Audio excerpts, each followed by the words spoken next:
이거는요 그냥 참과 거짓 문제입니다. 참과 거짓 문제. 그러니까 예를 들면 뭐 처음부터 새빨간 거짓말로 시작된 거고 그 거짓말이 다 증명됐는데도 교단들이 뉘우치지 않고 똑같은 거짓말을 하고 있는 거고 그 거짓말에 속은 목사님들이나 언론들이 장단을 맞춰서 계속 범죄 행위를 해온 것이기 때문에 여러분들이 어떤 질문을 던져도 좋습니다. 이단 사람들이 항상 저 없는데 저도 부르지도 않고 전화통화도 한 번 안 하고 자기들끼리 모여서 거짓말 제출한 거를 교단들이 불이하기도 그걸 바라기도 하고 하절하기도 하고 그래서 여기까지 온 문제이기 때문에 뭐 어떤 거를 말씀하시든 제가 진실을 말씀드릴 수 있고. 변승우 목사님의 이와 같은 발언은 최근 교계에서 이슈가 되었던 한기총에서 열린 끝장 토론회 때 하신 발언입니다. 어떻게 변승우 목사님은 녹화가 되는 공개 토론에서 이렇게 자신있게 말할 수 있었을까요?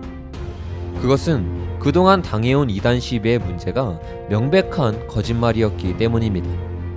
사랑하는 교회의 이단 시비 문제는 이단인가 아닌가의 문제가 아니라 참과 거짓의 문제입니다. 그래서 이 사건은 단순히 한 교회에 대한 이슈가 아니라 한국 교회에 퍼져 있는 악의 실체를 드러내는 심각한 사건인 것입니다.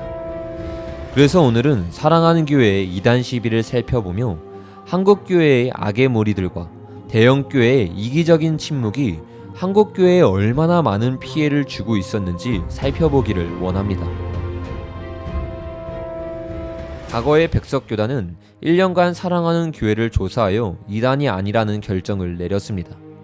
그런데 이듬해 아무 이유 없이 일사부재리의 원칙을 위반하고 재수사를 시작했습니다.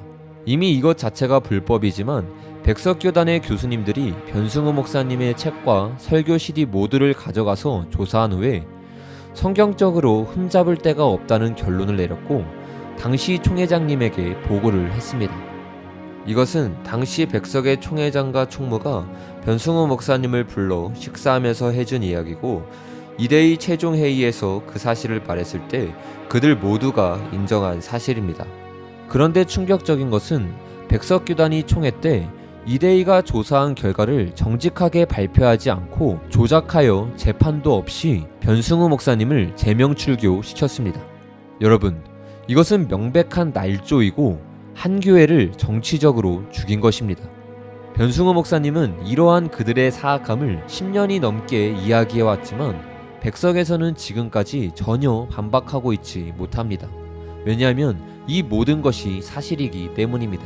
이러한 불의는 백석교단의 독단적인 만행으로 끝나지 않았습니다.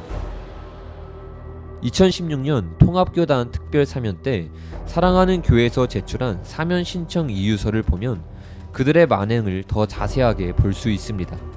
참고로 사랑하는 교회에서 제출한 사면 신청 이유서는 통과가 되어 사면이 되었었기 때문에 이 내용들이 거짓말일 수가 없는 내용들입니다.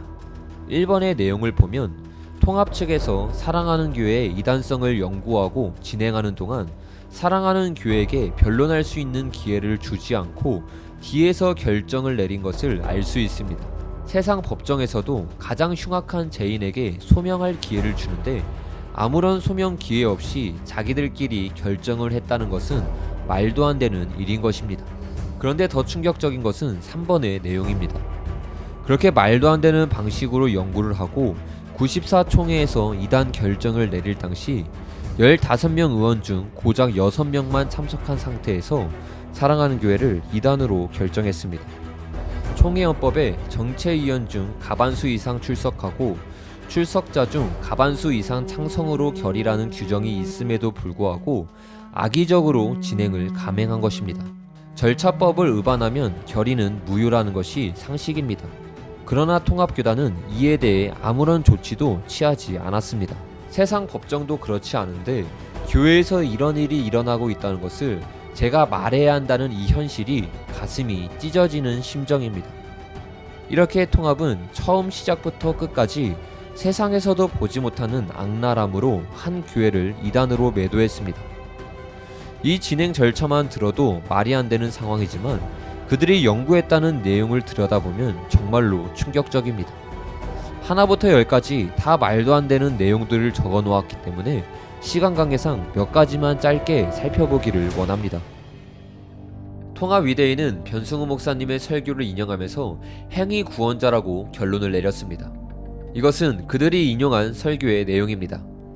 구약시대 때는 율법을 지킴으로 구원받았는데 신약시대는 예수만 믿으면 구원받으니 얼마나 감사한 일이냐, 이렇게 설교하는 목사님들이 많았습니다. 무지하게 무식한 이야기입니다. 여러분, 이 말만 들어보면 그들이 한 말이 실제인 것 같습니다. 그러나 이것은 그들이 자신이 원하는 방향으로 이 설교를 편집하여 인용한 것입니다. 그 증거로 이 설교의 전후 말씀을 함께 보겠습니다. 우리가 의롭다함을 얻는 것은 율법의 행위로 되는 게 아니라 믿음으로 되는 것이다, 그 얘기지요. 구약시대에도 마찬가지입니다. 어렸을 때 구약시대 때는 율법을 지킴으로 구원을 받았는데 신약시대 때는 예수만 믿으면 구원을 받으니 얼마나 감사한 일이냐, 이렇게 설교하는 목사님들이 많았어요. 그거 무지하게 무식한 얘기입니다. 구약시대 때 율법을 지킴으로 구원받지 않았습니다. 믿음으로 구원받았습니다. 이 설교는 구약처럼 율법을 지켜야 구원받는다는 것이 아니라 구약이나 신약이나 믿음으로 구원받는다는 것을 설명하고 있는 것입니다. 그런데 이러한 내용을 악의적으로 편집해 도용한 것입니다. 그들은 또 다른 설교를 인용하며 변승우 목사님이 십자가가 아니라 선행을 주장한다고 말합니다. 그 설교의 내용은 이렇습니다.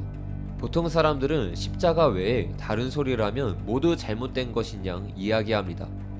구원에 대해 말할 때 오직 십자가에 대해서만 말해야 한다고 생각합니다. 그러나 우리는 그런 생각이 얼마나 편협하고 비성경적인지를 깨달아야 합니다. 이 설교 역시 이 부분만 읽으면 십자가만으로는 안 되고 선행으로 구원받는다고 가르치는 것처럼 보입니다. 그러나 그들이 악의적으로 생략한 중간 부분은 이렇게 기록되어 있습니다. 보통 사람들은 십자가 외에 다른 소리를 하면 모두 잘못된 것인 양 이야기합니다. 구원에 대해 말할 때 오직 십자가에 대해서만 말해야 한다고 생각합니다.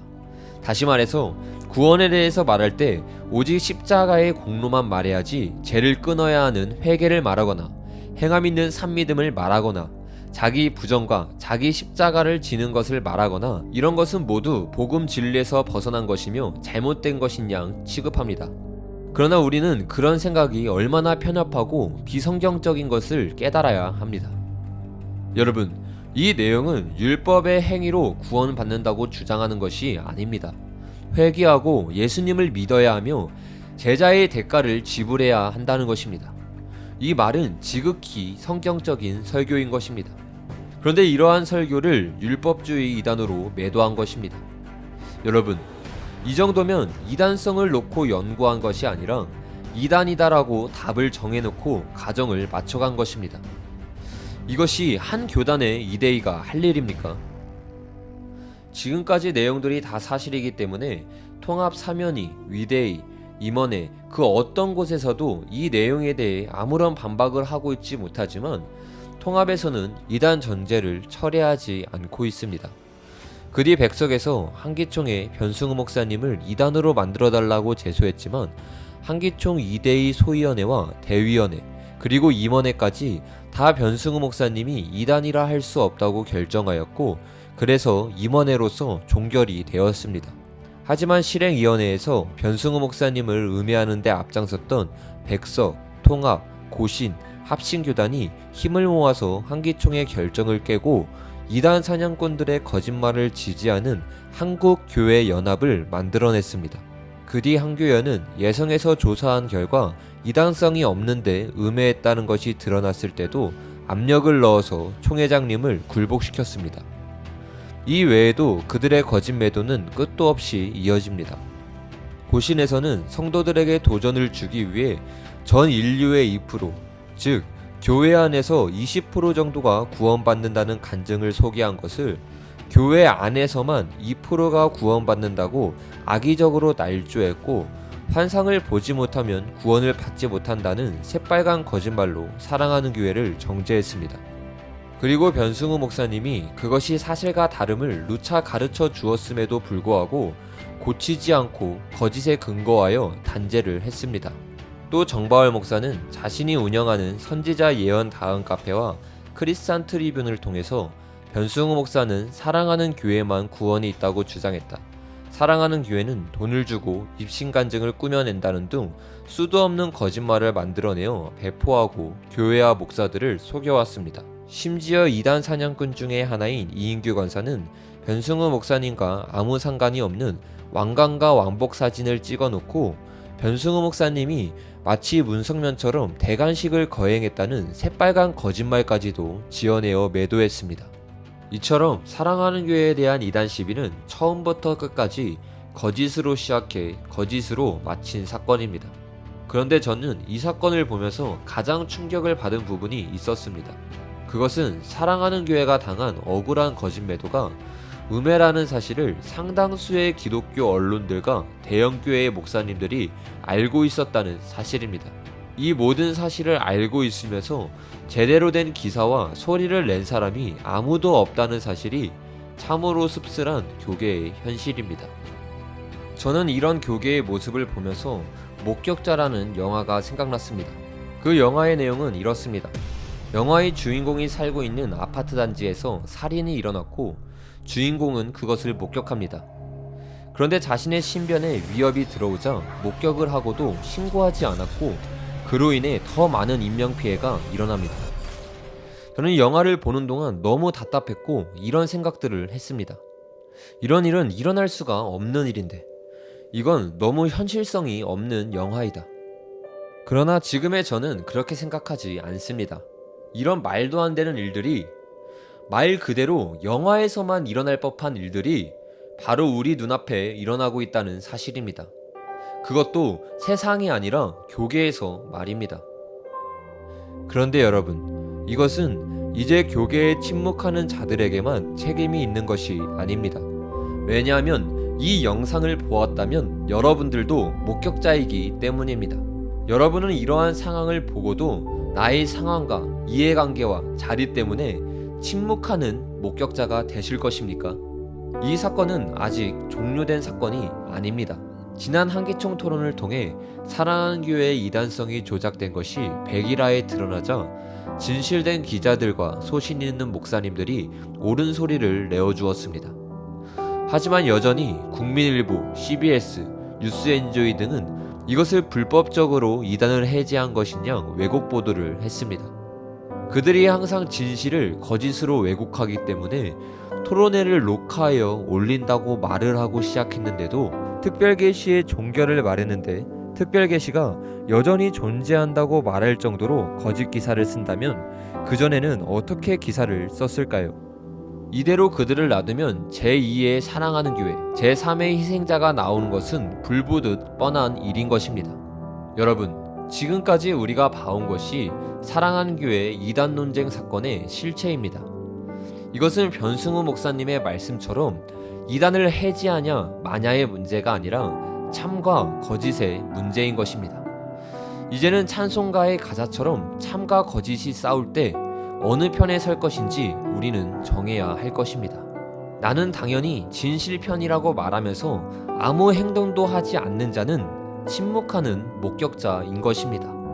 저는 저와 여러분이 거짓이 아니라 참이 승리하는 것을 보게 되기를 간절히 소망합니다.